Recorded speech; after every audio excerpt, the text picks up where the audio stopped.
Alright guys, so today's review for day number 30, we have a sequel to the film I reviewed previously, and the film that I'm talking about is The Gate 2 from the year 1990.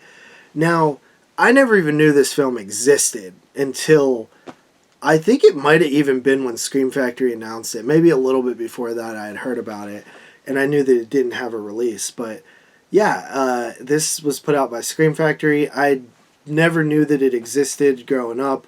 Was a big fan of the original Gate. Never saw this on TV. Never heard of it. Never seen it at a video store. So I was like very shocked to find out that there was a Gate 2. And I was just thinking it was going to be like, because I had heard so much about it. I'd heard that it was like bad. And most people say that it's like such a poor follow-up and stuff like that. And in my head, I just pictured that it was just like an in-name only movie that just slapped the Gate title on it. It was like about demons, and it just was like bad. So I was actually pleasantly surprised while watching The Gate 2 that I actually really liked it. So this film is a direct sequel. It follows Terry this time, the friend of the lead in the original film. I believe the same actor does return. And it is a continuation. So Terry is now really into demonology, which he kind of was in part one, so it makes sense.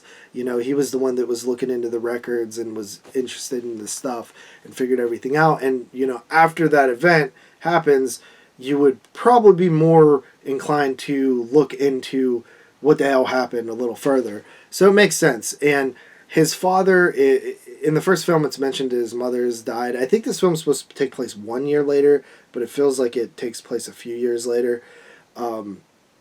But his mother died. His father is like sort of like a borderline alcoholic. He used to be a pilot, lost his job, stuff like that.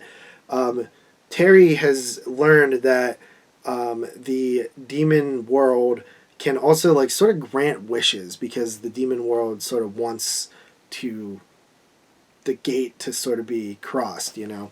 So he is sort of almost like a sorcerer, and he does this like seance ritual thing, and a group of other kids find him and harass him a bit. There's two dudes who are sort of like the bullies, and then the main bully's girlfriend, who sort of is interested in what Terry's doing.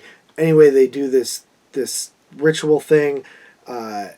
They all make wishes, and then they sort of close the gate, but one of the minions from inside the gate escapes, and then they end up capturing the minion and using it to fulfill more wishes, and the wishes eventually turn to shit, sort of like Monkey's Paw, but in this film they actually turn to shit. Literal crap. So I thought that was really funny. But there's sort of this love romance thing going on with the bully's girlfriend and Terry. Also, the whole point of him wanting to open the gate and use the power is to sort of make his dad's life a little better, who was very suicidal. And I think that works for an explanation of why the hell would you ever do this again. And then the movie sort of has like a climax within the demon world type thing. But yeah, that's basically the story. I gotta say, man, I don't know what the hell everybody hated so bad about this movie, because I think it's very fun. And yeah, it's not as good as The Gate, but it's a solid follow-up. It's a decent follow-up.